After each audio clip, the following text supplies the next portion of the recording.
Hello class 10th students. आज हम लोग एक पॉलिटिकल साइंस का फर्स्ट चैप्टर पावर शेयरिंग पढ़ेंगे।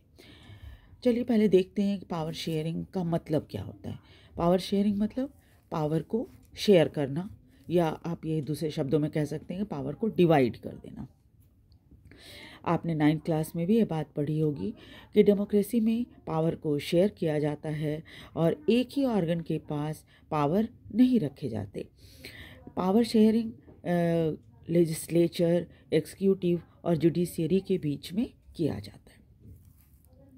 चैप्टर के ये जो आपका फर्स्ट चैप्टर है, इस चैप्टर के फर्स्ट पार्ट में हम लोग बेल्जियम और श्रीलंका की स्टोरी पढ़ेंगे और फिर देखेंगे कि कैसे इन देशों में पावर शेयरिंग की गई और पावर शेयरिंग को डेमोक्रेसी में क्यों इतना इम्पॉर्टेंट माना जाता है। इसके साथ ही अलग अलग फॉर्म ऑफ पावर शेयरिंग के बारे में भी इस चैप्टर में हम पढ़ेंगे। चलिए देखते हैं बेल्जियम क्या है, कहाँ है और कैसा देश है। अब देखिए ये बेल्जियम है और दो कहानी जो हमें पढ़नी है बेल्जियम और श्रीलंका की, पहले उनमें क्या क्या बातें हैं पहले वो जान लेते हैं।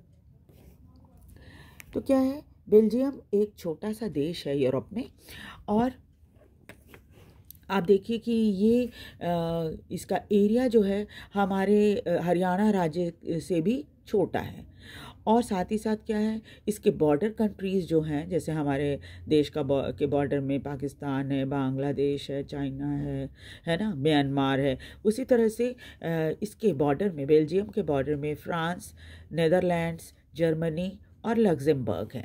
ठीक है। इसके साथ ही साथ जो आबादी अगर आप देखिए तो लगभग 1 करोड़ की आबादी है, जो कि हरियाणा राज्य से भी कम है।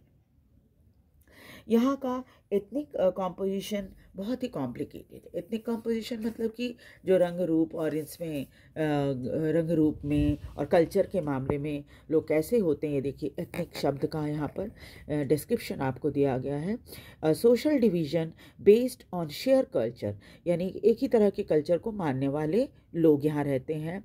People belonging to the same ethnic group believe in the common descent, उनका मानना है कि उनके पूर्वज एक थे। And because of the similarity of physical type, क्योंकि देखने में वो एक ही तरह के दिखाई पड़ते हैं, रंग रूप आकार जो है उनका एक ही तरह का होता है। और द कल्चर, या बोथ, कल्चर भी एक हो सकता है या दोनों चीज़ें भी हो सकती हैं। They need not always have the same religion, धर्म ये जरूरी नहीं है कि एक हो, और नेशनैलिटी भी कोई ज़रूरी नहीं है कि एक ही हो। जैसे आप देखो, क्रिश्चियन सारी दुनिया में रहते हैं, हिंदू भी कई जगहों पे रहते हैं, मुस्लिम भी कई देशों में रहते हैं। तो इस तरह से क्या है, इतनी का मतलब ये नहीं होता है कि सब एक ही जगह रह रहे हों और सब एक ही तरह के दिखते हों।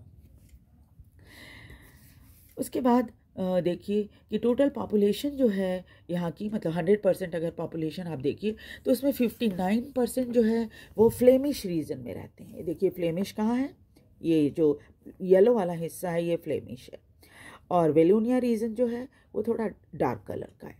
ठीक है। तो जो 59% लोग हैं वो फ्लेमिश रीजन में रहते हैं और डच भाषा बोलते हैं, यानी कि ये मेजॉरिटी में है। 40% वेलोनिया रीजन में रहते हैं और ये फ्रेंच भाषा बोलते हैं।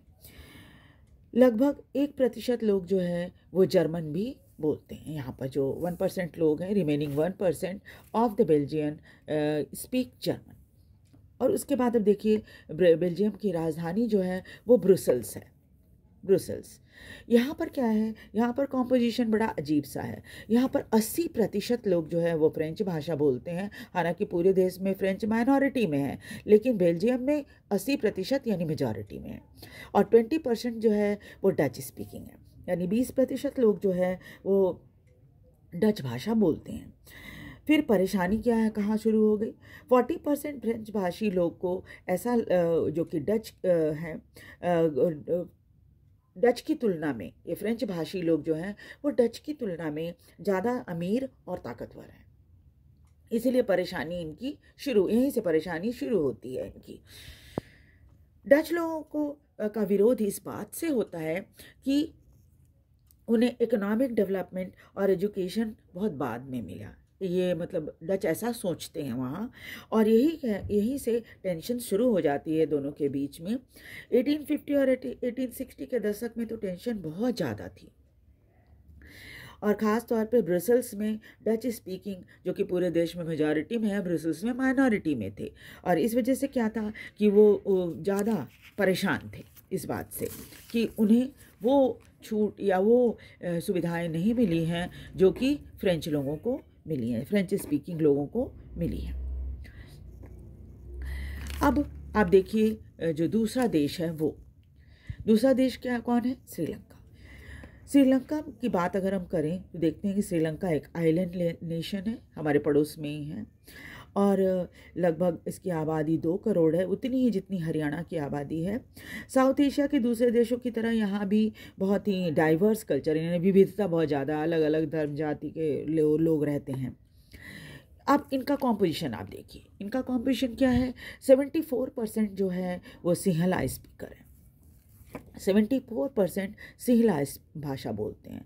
तमिल स्पीकर 18% है, लेकिन क्या है, तमिल के 2 सब ग्रुप भी हैं। सब ग्रुप कौन कौन से हैं? एक तो तमिल नेटिव, जिनको श्रीलंकन तमिल कहा जाता है, और इनकी परसेंटेज जो है वो 13 है। बाकी के जो तमिल हैं उनके पूर्वज भारतीय थे, और जो अंग्रेज़ों ने उनको प्लांटेशन वर्कर के रूप में श्रीलंका अंग्रेज लोग ले गए थे, और उसके बाद फिर वो वापस नहीं आए, वहीं बस गए। ठीक है, तो इनको इंडियन तमिल्स कहा जाता है वहाँ पे। और इनकी आबादी, जो तमिल लोग हैं, इनकी आबादी जो है वो नॉर्थ में और ईस्ट में सबसे ज़्यादा। ये मैप आप श्रीलंका का देखिए तो ये जो एरिया है, यहाँ पर जो तमिल्स हैं वो ज़्यादा संख्या में रहते हैं। ज़्यादातर सिंहला बुद्धिस्ट धर्म को मानते हैं, जबकि तमिल में हिंदू भी हैं, मुसलमान भी हैं, और 7% क्रिश्चियन है, और जिसमें तमिल भी हैं और सिंहला भी हैं। अब एक सिचुएशन की आप कल्पना कीजिए कि अगर डच कम्युनिटी को, जो कि बेल्जियम में मेजॉरिटी में थे, अपनी मेजॉरिटी का फ़ायदा उठाती और फ्रेंच लोगों के ऊपर अपने विचार को थोप देती, यानी मेजॉरिटी में थे, स्वाभाविक है सरकार उनकी बन जाती, फिर वो जो जैसा चाहते वैसा करते, है ना। फिर क्या होता कि विवाद बहुत बढ़ जाता, और विवाद बढ़ने से क्या होता, देश का बंटवारा भी हो जाता। फिर दोनों ब्रुसेल्स जो कि उनकी राजधानी है बेल्जियम की, उसके लिए लड़ते कि भाई, और वहाँ तो लड़ाई और ज़्यादा होती, क्योंकि वहाँ तो 80% फ्रेंच रहते हैं और 20% ही डच रहते हैं, तो वैसे में वहाँ तो टेंशन और भी ज़्यादा रहती। अब सब दोनों कल्पना, आप देखिए, दोनों कोशिश करते कि हम ब्रसेल्स को अपने कब्जे में ले लें। अब दूसरी कहानी श्रीलंका की है। इस सिचुएशन को श्रीलंका में देखिए क्या होता है। श्रीलंका में सिंहला मेजॉरिटी तो बहुत ज़्यादा है, 74% है। वहाँ पर भी पूरे देश में, वो भी अपने पूरे देश में अपनी इच्छा को थोपती, तमिल लोगों को इग्नोर करती। तो फिर क्या होता, एक के बाद एक करके क्या होता कि हम ये देखेंगे कि फिर क्या होता है, दोनों में टेंशन बढ़ जाती, झगड़ा होते। अब हम इस चैप्टर में देखेंगे कि दोनों देशों में क्या हुआ और उसके बारे में जानेंगे। अब देखिए, आपको मैं एक रिक्वेस्ट कर रही हूँ, वो ये कि आपको वीडियो कैसा लग रहा है, आप इसके ऊपर अपना कमेंट ज़रूर दीजिए, लाइक और सब्सक्राइब भी कीजिए, और इससे क्या होता है, मोटिवेशन बढ़ जाता है किसी भी ट्यूटर का। Thank you very much.